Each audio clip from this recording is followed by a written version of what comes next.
Watch this.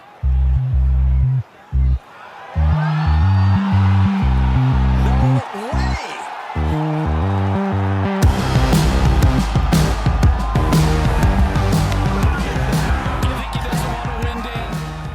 We've got a nice glass thing so we can see. Can I have a little mic check with everyone, please? Tick, tick, tick. Tick, tick. Can we give it the... Can we give it a... Correct. Hello. Correct. Hello. Testing. Sam always comes in a bit hot. Really? Always coming in. Always comes in a bit hot. 2-1, 2-1. Coming in your That's ears. just perfect. Should we just open it with a bit of this? We used to put those in as segment separators, do you remember? When was canned water everything? Well, that's when plastic stopped. That's not a beer, nor But is is that a it Coke. sustainable? That is a still spring water. Do you know? I Do think you know it's what? Hang on. convenient. On episode 1, when we started the pod, we used to put little we used to put this noise in between segments when we switched change. Remember? Yeah, we used to put that noise in between segments because we wanted people to think we were drinking beer when we did it. With the loudest beer cans. Okay, let's do this. Hello and welcome back to another episode of the Cookie Jar Golf Podcast. I am Tom Mills, and today I'm joined by Bruce Fitzpatrick, Good afternoon. Sam Williams, Greetings. and Special the OG, guest. Cal Wing. Cal, welcome back. Back! Good afternoon. Can Thank I you for just having start me. this by saying there is no better guest for our 200th episode than the original founder of Cookie Jar himself. Back Mr. from Wing. his travels. Travelled up what time this morning? On the road at 2:30. What time did you go to bed? 6-hour journey. Arrived at 8:30. Was pretty much in bed at midnight last night. So quick 2-hour nap.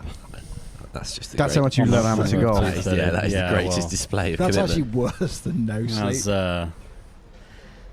I messaged Izzy to say I arrived at 8:30, and her message was, "You are crazy." All in the name of golf, You're a right? crazy bear, I think. Before And the only thing you were a little bit disappointed by was that a few people had teed off already. It still wasn't quite. I was pushing hard to make the 8 a.m. Incredible. Yeah, it was earlier than yesterday. Yesterday was 8:30. You'd have been flying for 8:30, Yeah. but you just missed the first couple of tee times. Yeah, but just missed it. To be fair, I was had a bit of caffeine early on, and there were probably 2 more loose stops than there should have been. It was flowing early, but it was a good Brilliant. journey though. As Sam says, though, like having 2 hours of sleep is just infinitely harder to do than just going on all the way from midnight through to 2 a.m. and just setting off at 2 a.m. I mean, that's a remarkable display. Before- Before, You're gonna crash we anyway. get too tucked into all this stuff, we just need to cover a couple of top lines here. Although Cal only had 2 hours of sleep before his 7-hour drive, we only had about 2 hours sleep because of the outstanding mixer that we did last night, courtesy of Brewdog, Yeah. which we put on the Brewdog bar in St Andrews, where we had 100 question mark. I mean, it was absolutely rammed by the end. How many people do you think were there? Well, 100, but I mean, it was... We haven't actually said where we are. We're obviously at the Walker Cup, and the Walker Cup has just concluded. We put that up as a sort of a drinks mixer. And you never know who's going to turn up, do you? So by the end, we had 100 people on a guest list. But then we had some of our friends coming up to us going, I think you're going to have 500 people turn up at this bar.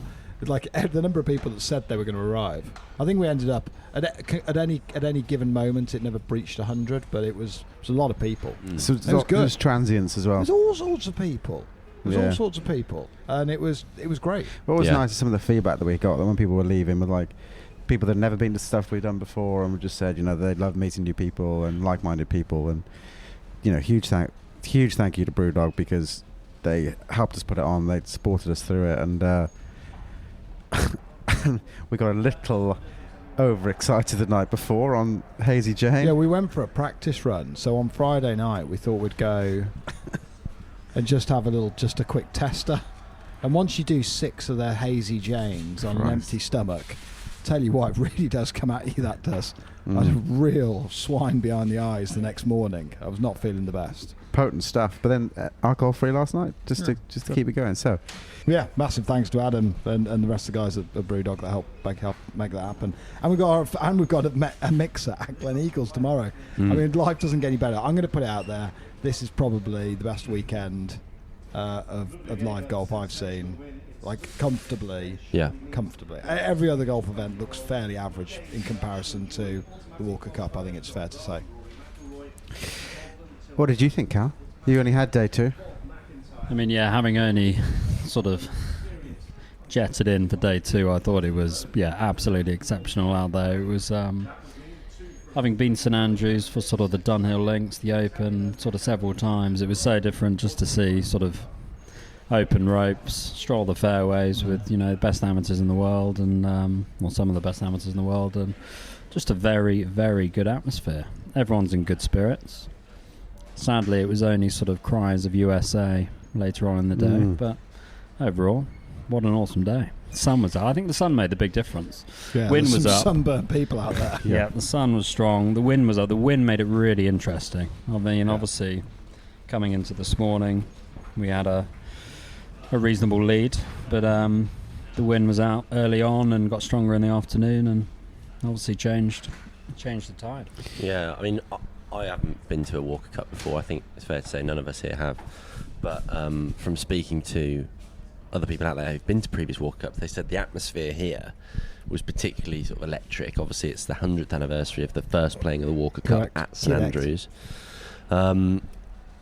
I reckon there was somewhere around 10,000 people out there. There's clearly a few stalwarts of this stuff, isn't there? Because I think clubs that have hosted it in the past, or people, they sort of feel like they want to go to every Walker Cup thereafter. I suppose after this one, I can kind of understand why. Yeah. So I heard a few people saying, I've been to the last 50 Walker Cups. I mean, there's only been 49, so people saying that sort of stuff, and it's that would be 100 as well. So I think there's just a clear sort of logistical or biological. Well, no, they're every 2 years, aren't they? So yeah. Exactly. Yeah. But you get my point. They sort of like say, I've been to loads. Well, I've been to the last 20 years of Walker Cups. Yada yada yada. Never seen crowds of this size.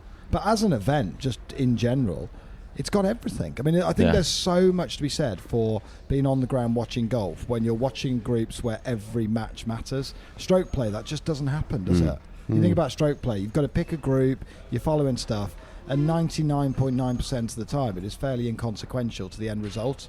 Yeah, I love the foursomes in particular because you could just, especially here, you can just flip between the groups really quite easily. Yeah. And because the 4 matches, it's like really tight. They're condensed, and you just know you're amongst a great golfing audience when the only sort of gripes amongst the fans or the people who are following the games around are that they're a bit disappointed the players aren't walking forward in true foursomes fashion.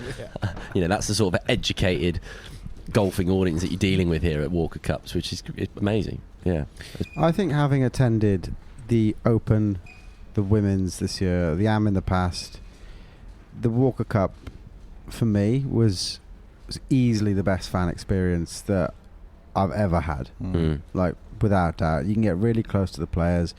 You can go and it's got enough infrastructure that it's like an Open. There's bars and there's place to get food and there's stuff for the kids and cans of water at £3 a go. There's all the hallmarks. And there's free filling stations as well. Come on, let's look, I think hats off to the RNA and the USGA who've put this on. I guess primarily it'd be the RNA with it being a home Walker Cup on this occasion, because with there being probably a bigger crowd than they have in previous years, it might have been quite easy for them to chuck up the ropes and make everything a little bit more distant and sort of sanitised. But actually, they were brilliant. The marshals out there did a fantastic job in letting you get right up close to the players. It was a bit chaotic though, wasn't it? Yeah, but that was, in a way, that was quite endearing. That was really, there were a few holes where marshals were like, look, come on, you need to hurry up because the next group's coming through. But there were some they bits did a where great people job. Were aimlessly walking in the middle of the fairway. It didn't happen that often, did it? No, but then you had caddies going forward, and all that chaotic nature of it adds to it. So you could follow going down the 13th this afternoon. I was following John Goff and Gordon Sargent and watched them sort of putt out on 12 and then kind of walked up the left side of 13. And all of a sudden, we're in the 6th fairway. I'm thinking, bloody hell, if Gordon Sargent sort of comes over one here and hits this left, like there's a few people who could be in a bit of danger here. But, like that, in a way, is the spirit of the amateur game. So I think, hats off to the RNA and the USGA for doing a good job. I think the Marshall trip up. Oh, this is a huge segment was, on its own. Was huge. The ropes of St Andrews is going to be a whole segment. So because it's obviously roped with marshals, and they unwind the rope loose and then tighten it when they want to use it.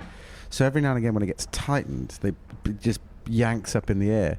So on a number of occasions today, I've walked by marshals that are like quickly yank up the rope, and just people just go One flying. guy got completely thrown up by the back of the 9th green, pretty much face planted the concrete. He was okay. I'm glad to say he was okay.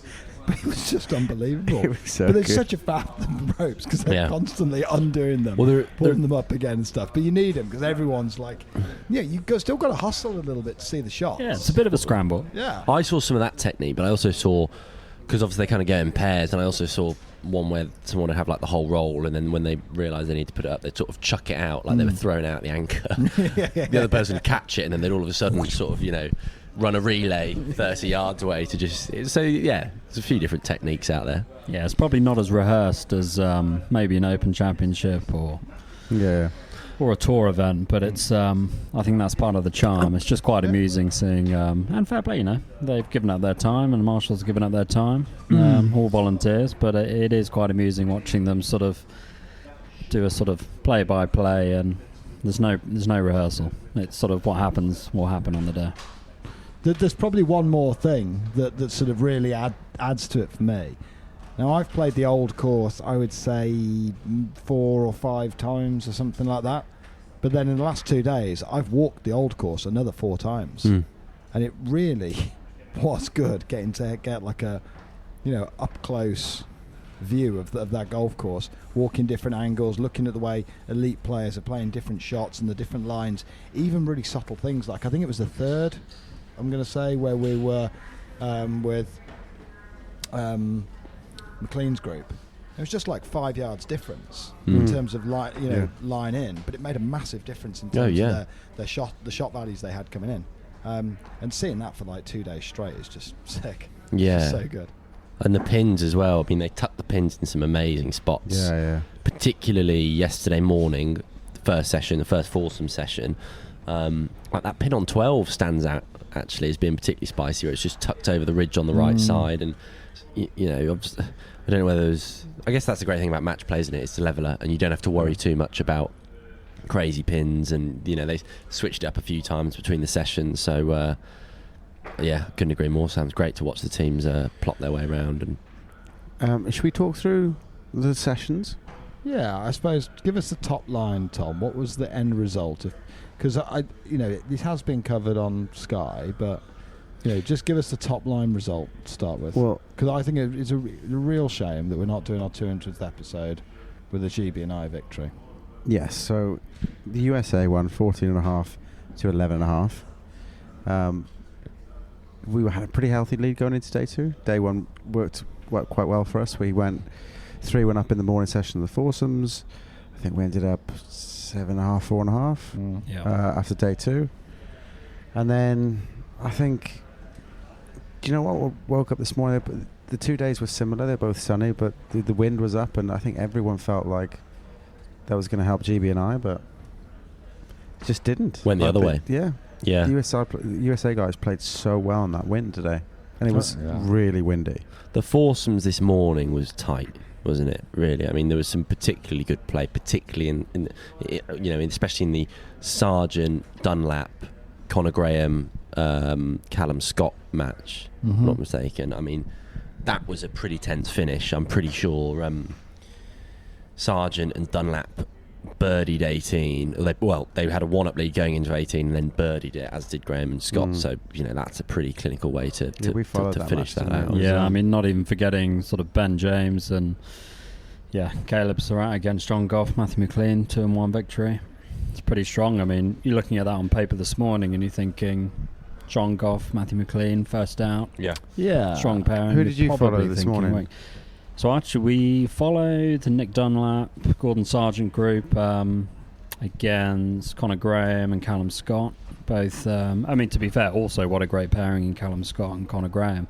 Yeah. Obviously, probably play a lot of Scottish golf together over the last sort of 3-4 years. And you think, home turf, you'd fancy them. But it just goes to show, I mean, they're up against Gordon Sargent, number 1 golfer in the world.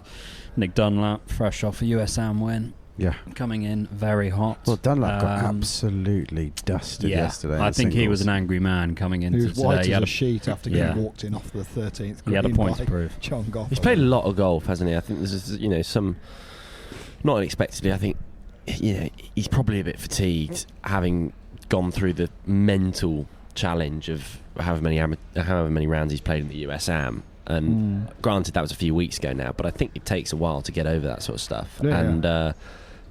He's, I guess, naturally been seen as someone who's in form and needs to be put out, but he sort of struggled a little bit in parts. I think, obviously, yesterday didn't get a point, and this morning, him and Sargent managed to get it done, but he wasn't looking brilliant against Barclay Brown in the afternoon session, but turned it round. I think just about got a half out of it. The foursomes, to me, felt very much like some of the matches in day one, if I'm being brutally honest. I just think we didn't get the rub of the green, whereas we did on day one. When you get the rub of the green, and I mean, like this, one of the big takeaways for me for the week is I've definitely never been as invested in the outcome of a golf event that I'm, in brackets, that I'm not playing in before. Like I remember feeling like, we were sat in here after Barclay Brown three-putt for par on 18 and ended up making the half, and we knew that was kind of it really. At that point, it was going to be tough to come back from, and it was like, actually felt gutted, gutted, like to be that G'd up for it. And I suppose the Ryder Cup would be a sort of similar feeling perhaps, but you're a bit more distanced from it. But you kind of get to know the players as well, like because you're allowed to walk the fairways and because you're allowed to get so close to them. Like Mark Power and Matt McLean were two players that I don't know, serendipitously really just ended up watching a lot, and then I was like, I really want to see Mark Power again, I really want to see Matt McLean again.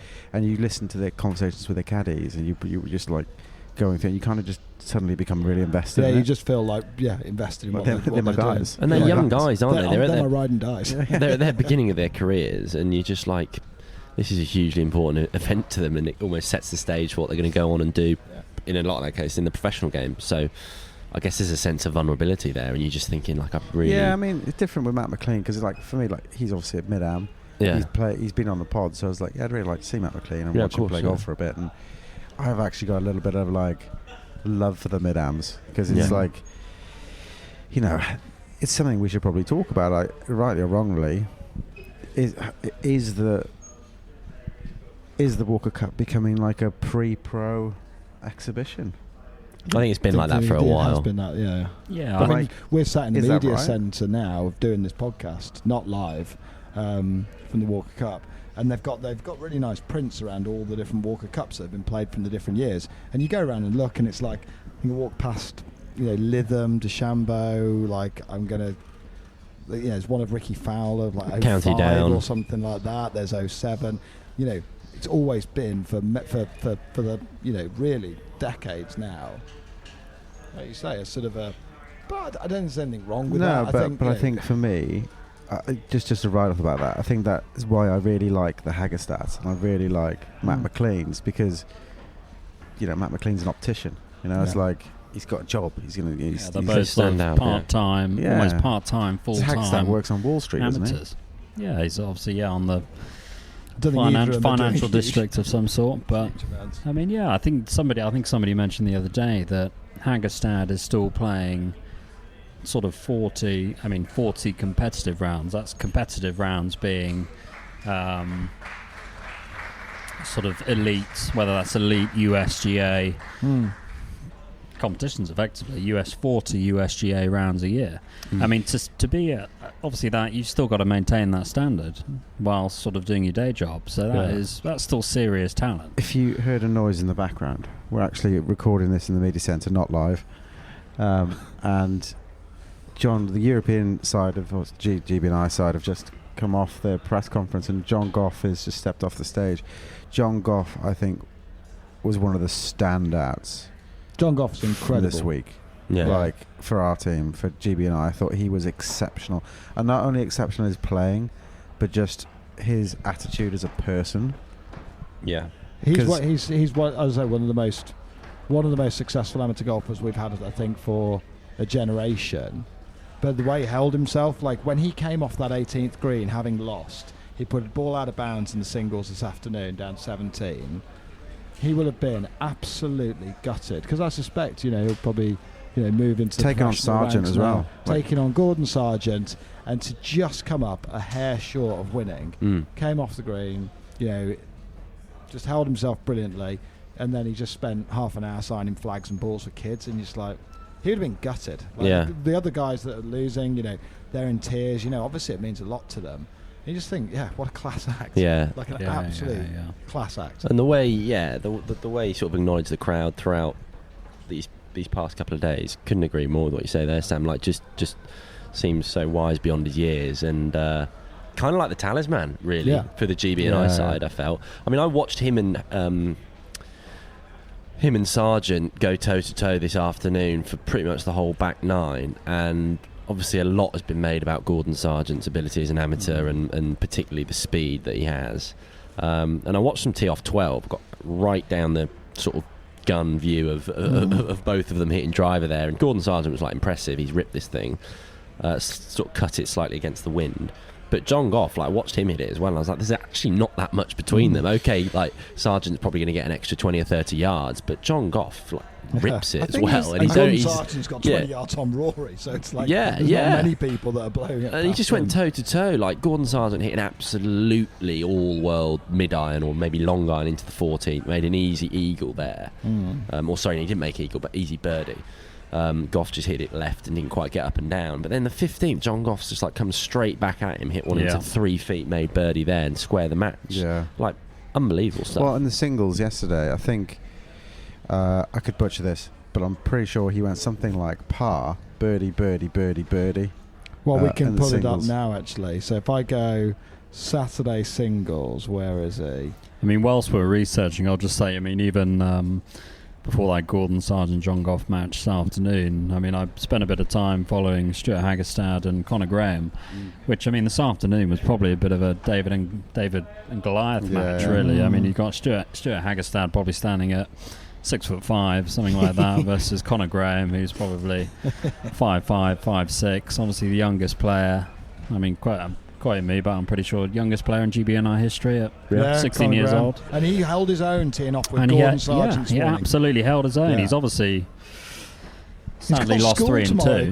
But you keep telling everyone he's got school tomorrow. How do you know he's at school tomorrow? Because school start back tomorrow, don't they? And he's 16. Could be Tuesday. They might give him a day off to recover. I suspect that day off. He was absolutely awesome out there today. He carried himself well, didn't he? Yeah. Hagestad, fair to say, is quite a deliberate player. And I know those from in glass houses shouldn't throw stones. Is that? It's the first time you've admitted to slow play on this podcast, Bruce. No, I'm playing up to it. I'm playing up to it. It's not an admission. Coming of age since I was last on the pod. We'll scrub that out. But look, going back to that point, Hagestad's quite a deliberate player. He lines up a lot of putts there from either side of the hole. Conor Graham at the age of 16, he's just like, I want to get on and hit it. Whether it's a putt, drive, iron, like he's just he was in his own little world. But he was awesome to see because he was brilliant. I did put most of play down. There's a massive difference in it. Yeah, shaking with excitement and nerves. He was. There was a few people that were regular tour pace, but lots of them were quick. Sargent was quick. Yeah. Manante. Very, very quick.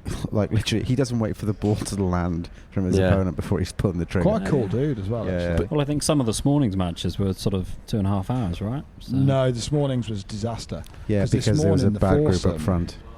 It was McLean's group, actually, and they were, I think the foursomes in the morning yesterday were shaking hands on 16 in 3 hours. The guys got to 10 holes in something like 2 hours 10. It was crazy slow. Yeah, for a foursome. Yeah, let's pause. Do we pause for this here? Yeah. Okay, so we are back from a very short, well, I say short, it felt like quite a long press conference, intermission with the air side. And we are going to come back to pace of play on this podcast. But first off, observations of seeing the players there just interject in the media centre and start talking about their table tennis. Penny for your However thoughts. you kind of feel about it, I'm not. It all feels very weird, but they're certainly a team. Yeah, I mean, yeah. they all certainly really like each other. Like, it's really, really evident. The funniest thing they had was that one of them hadn't eaten a salad before, and they got Two to of eat them- a salad. two of Two them of hadn't them, eaten a salad. which is actually quite alarming because they all look quite healthy. Yeah. I said.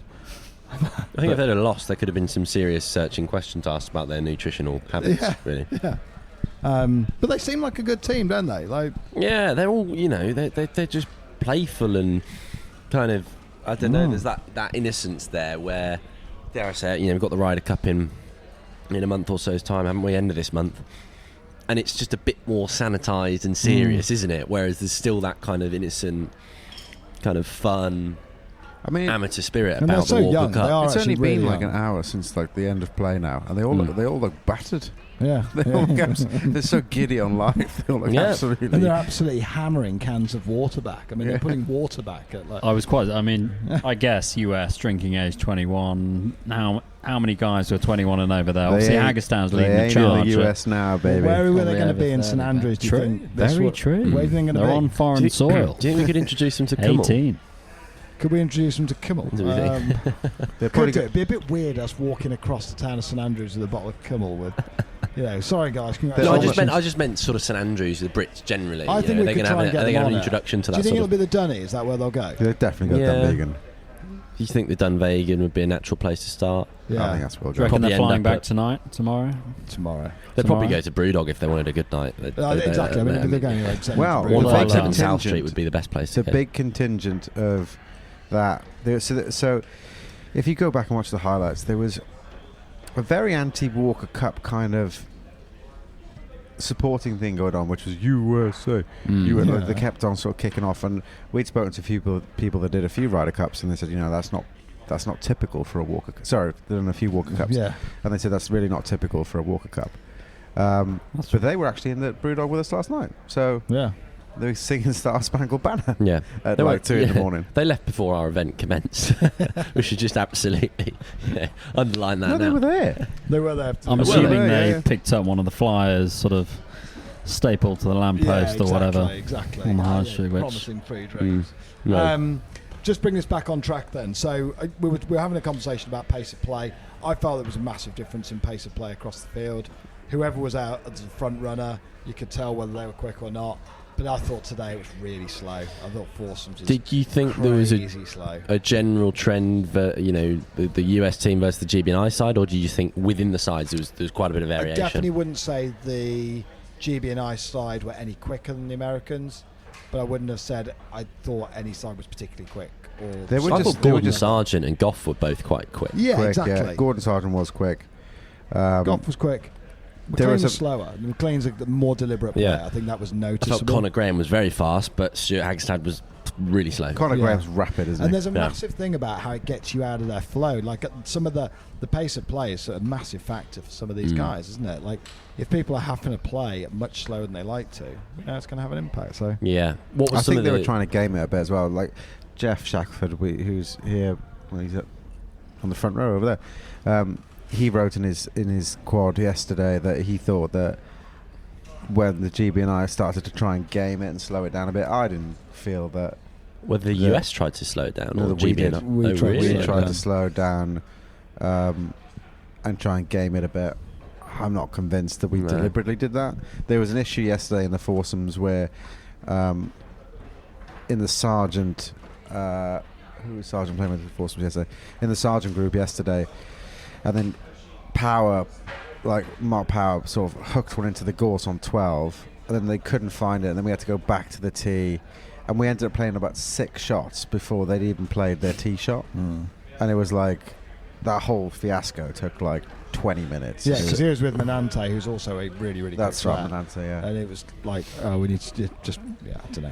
So yeah, I don't think it was deliberately gaming it being slow. I think they just got slow, and then because of some bad shots. And to be fair, for GB&I, in that particular match, the wheels fell off, and it was all square through 11. Then we lost 12, lost 13, half 14, lost 15, and that was the end of that. So There's no getting away from it. The USA side 100% deserved to win it. On paper, they were going to absolutely eviscerate GB&I.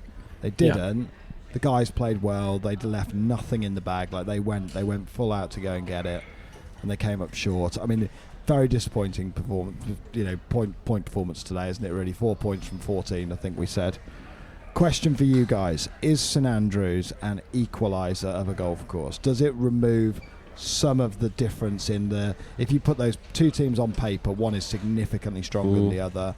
Does St Andrews actually make it a little bit more of a close run contest? I think firstly, jumping in, I think the big thing that probably stood in GB&I's favour to begin with is that probably 90% of that USA team had not played golf outside of America. Yeah.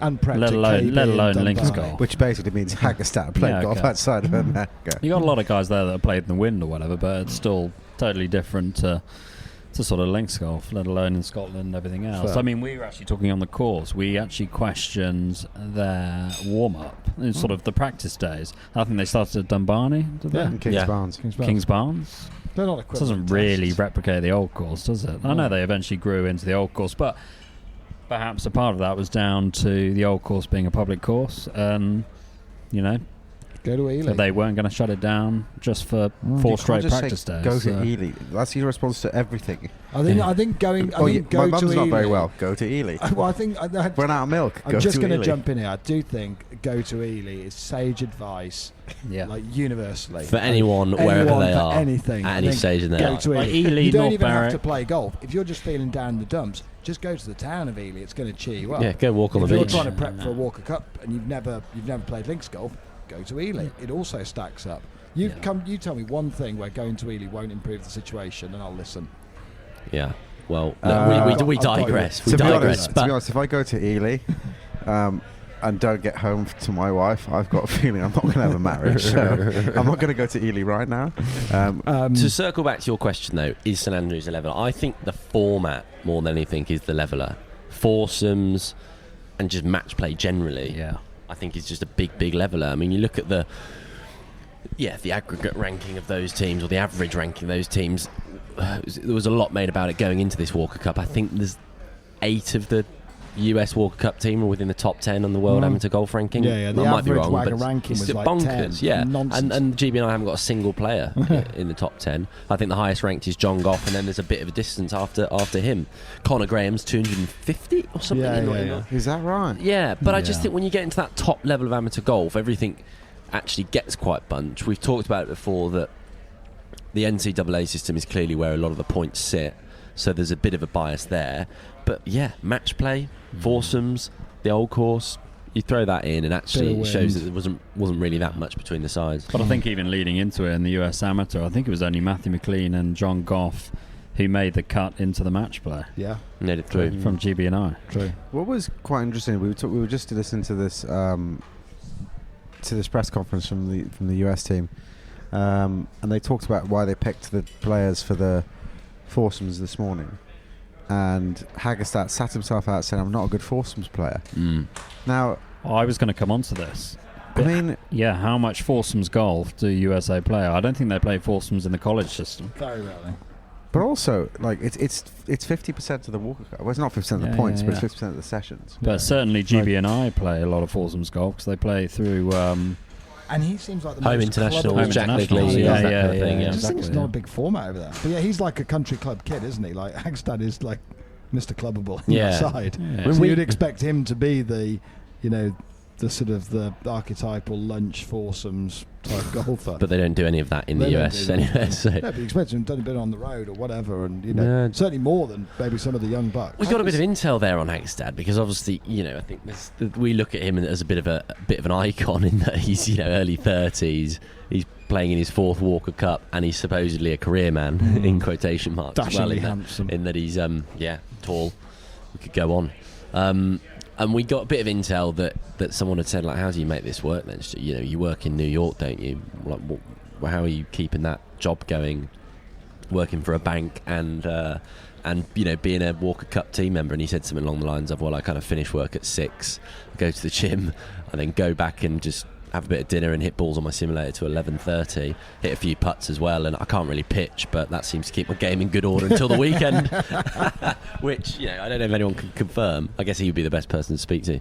Maybe we can get him on the pod, Stuart, if you're listening. Comments. We should have asked it in the press conference and just said. Yeah, as routines go, might be an interesting one to try. Can we talk a little bit about Bruce's favourite subject? What's Bruce's favourite subject? Fist pumping. Celebrating. I would say it was very noticeable. No, I'm generally, or today there was a lot of it, but I think a lot of it from both sides. Both sides, absolutely from both sides. Yeah. It's like it was like a fully like. I think that your dream is dead. I think we're in celebration culture. You know what? No, I really like Gordon Sargent's attitude to it because he gave it a few fist pumps. The quiet fist pumps, weren't they? Whereas just very subtle. Yeah, they were just nice, like sort of. There was just a quiet intensity to his fist pumping. His fist never really left his side. It was almost a clench of the fist. John Goff was bit too animated for my liking. It wasn't crazy, but he actually quite likes the reverse fist pump. Yeah, Barkley Brown does that one as well. Like he's starting a chainsaw kind of thing. The reverse on a lawnmower, and then gives it another one as well. Preston Summerhays was probably my least favourite fist pump. I'm an amazing golfer, but he was like the sort of both arms pushing down, looked like his eyeballs were going to pop out of his head. There was a lot of bouncing off each other as well. Chest bumping. Side, not 17 it's quite team America. They didn't have much opportunity to, really. Yeah, well, there wasn't any of that yesterday, though, when it was all looking pretty good. I mean, I think it would end in tears if Sam and I tried to sort of bounce off each other. But I think what we really needed was Cal to go tomorrow. into the team room this morning. I think we'd have we'd be looking at a totally different leaderboard right now if Cal just went in and said, right, actually, guys, I'm going to give you a little sort of pep talk. Me and Sam played down at Ryan a match a few months ago.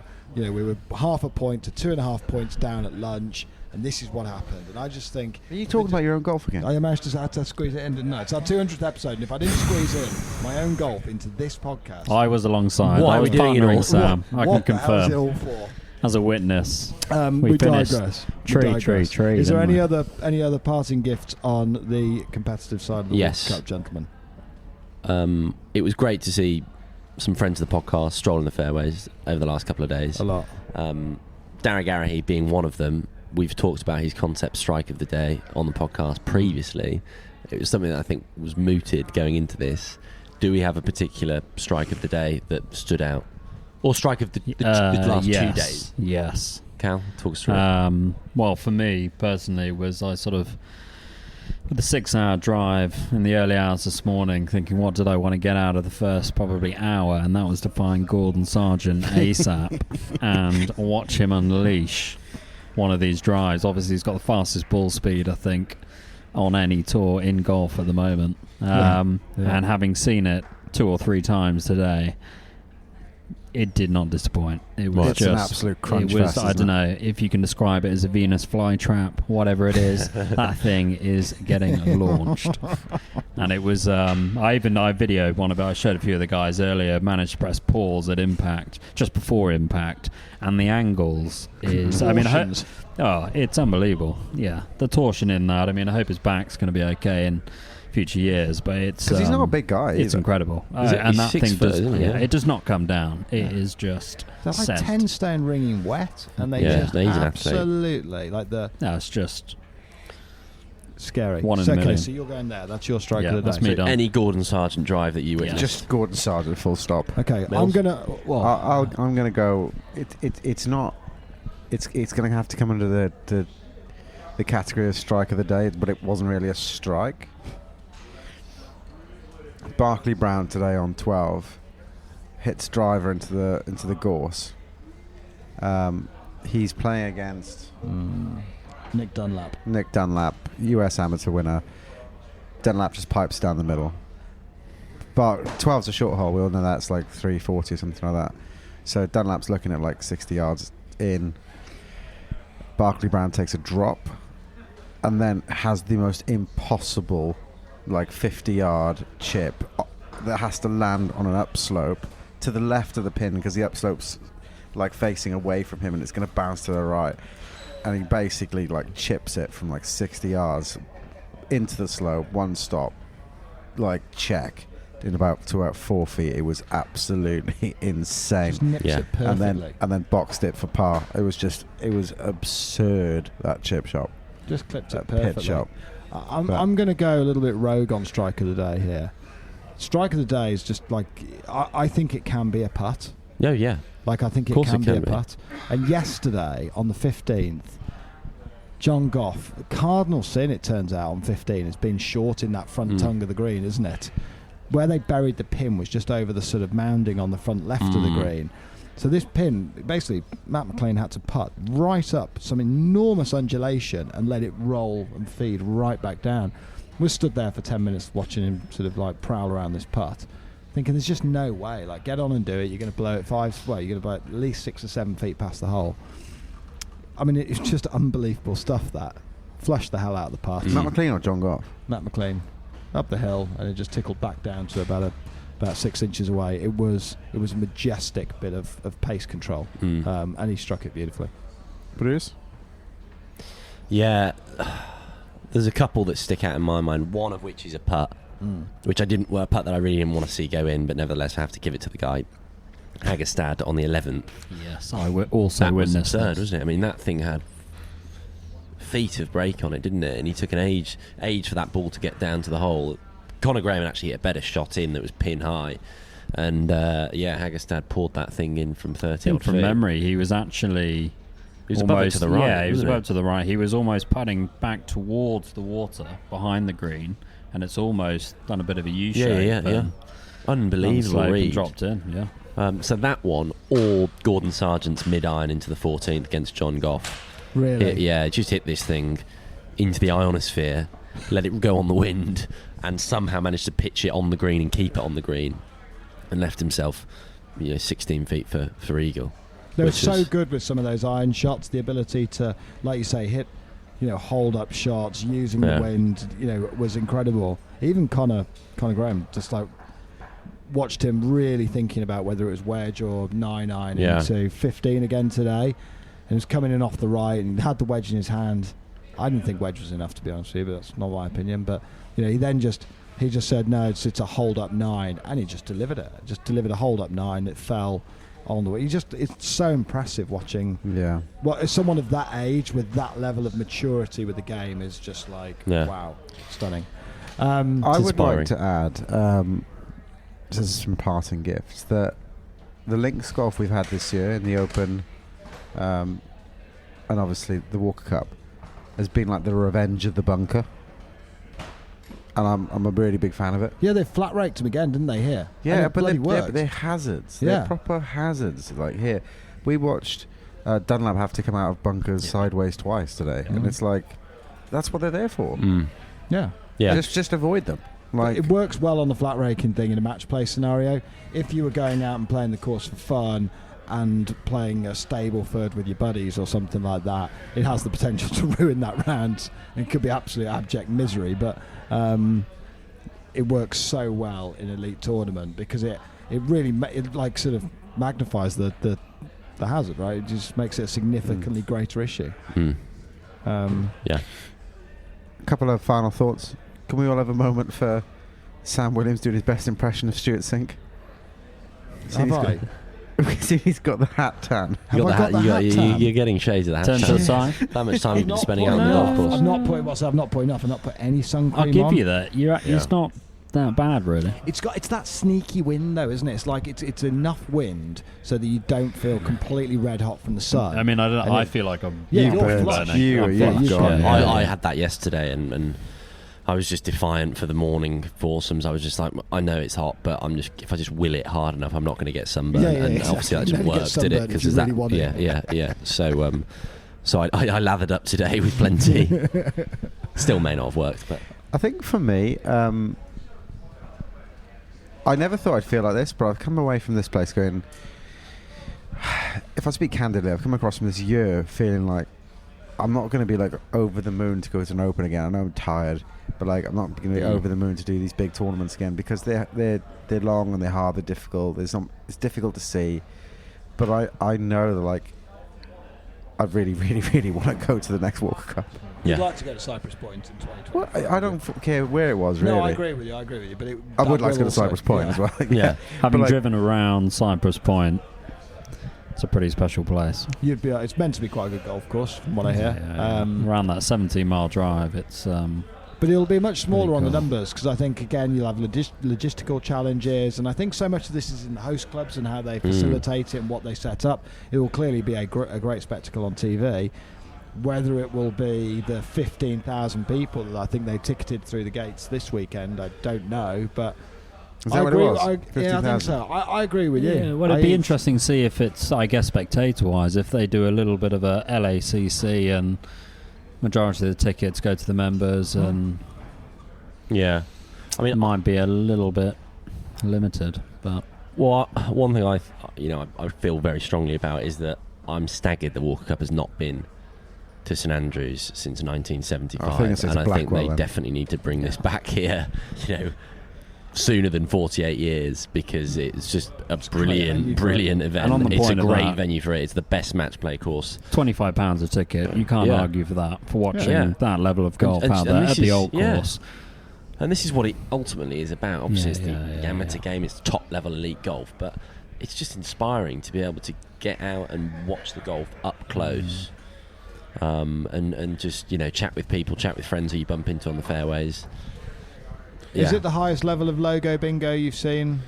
Oh, There's a bit of that going on, isn't there? There's I've never definitely a seen little bit so of logo much bingo. peacocking with logos. It's Like, like you just bump Yeah, into the- there's this, that's PV, that's Shinnecock, that's Cyprus Point. I can't or believe how something. many members of the R&A there are. Yeah. I've never They've all seen got it so out, many yeah, merino navy crew neck I know, R&A yeah. We're, jumpers. the They've hat- got so many members. It's the hat, shirt, belt combo that yeah, the triple someone's dipping. really, really wants to get it out there. I think we've been pretty respectful, and I mean we're pretty head to toe in own brand cookie With jar jar merch. stash. I'd say so. Cal's still rocking What are you wearing jar there, Yeah, Cal? Is yeah, that an yeah. excursionist top by Peter Millar with a tonal two thread colour I up think it is. logo on the left sleeve? Looks very similar to yours. Yeah. When was the Mills last is- time you were on the podcast? Yeah. I'm going to say something like October 2020, something like that. Do you think? November 2020. I think it might be something in the region of 160 podcasts ago, yeah. Yeah. I'm just There you having a go. scan. Like, Good to be did back. you ever do one with Richie Ramsey? Yes, I was on that. Okay, Yeah. so that was around about 70. So, yeah, it's probably Yeah, 130 yeah. pods So you've ago. skipped the tons. What have you been up to? What am I doing? Working away. Took a little Travelling? sabbatical last Yeah. year, little June to December, 6 months off, bit of world travel, which was great with my other half Izzy, and Got Got engaged. engaged? Got engaged. Got engaged. I'm going to get Forgot in that. trouble. Yeah, we got engaged in Feb. She doesn't listen to this podcast, does she? Surely. So that's all going swimmingly, and playing a lot of golf. But a lot of Or people, trying to play a lot of golf. Tuned up the workshop as well, of course. There's been a couple Yeah, of there's little, always, little Tell you what, equipment there's always purchases. playing the around. tears that flowed when Cal's Workshop stopped that segment of... Do you remember the segment of the pod that was Cal's Workshop? So what are you doing at the moment, Cal? Oh, just re-gripping a putter. Yeah, it's fine. Yeah. Sawing down a 7-iron. Under candle lights.